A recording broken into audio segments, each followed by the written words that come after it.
case briefs, and so much more. LSData's got what you're looking for.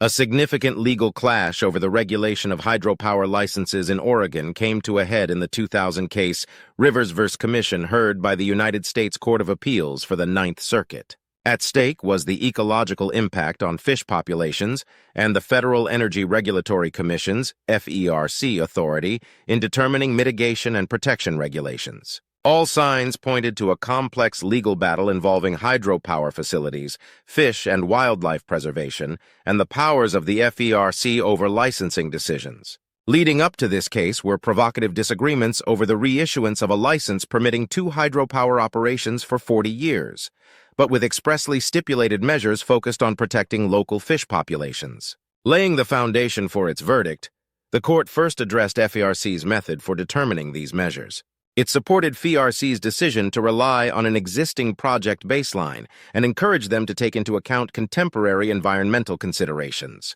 The court outright dismissed the notion that FERC should shoulder the burden to rectify all historical damage to fish and wildlife as part of the relicancing process. Additionally, the court backed FERC's adherence to the National Environmental Policy Act, NEPA, and its selection of the no-action alternative in the relicensing process. Moving to the heart of the conflict, the court decided to curtail FERC's authority in one key aspect.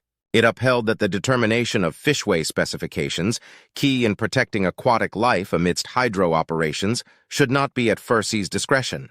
Instead, this exerted that any future definition of fishway must gain approval from both the Secretary of the Interior and the Secretary of Commerce. The case culminated in a victory for the petitioners challenging the Commission's application of Section 18. The court not only confirmed their right to contest FRC's decisions, but also went on to vacate the contested new license and repeal the associated rehearing order. In what could be considered a final blow to FERC, the court rejected the Commission's contention that it had the right to make unilateral fishway determinations, thus highlighting the necessity for a balanced engagement in environmental versus economic considerations in all licensing decisions. Case briefs, and so much more.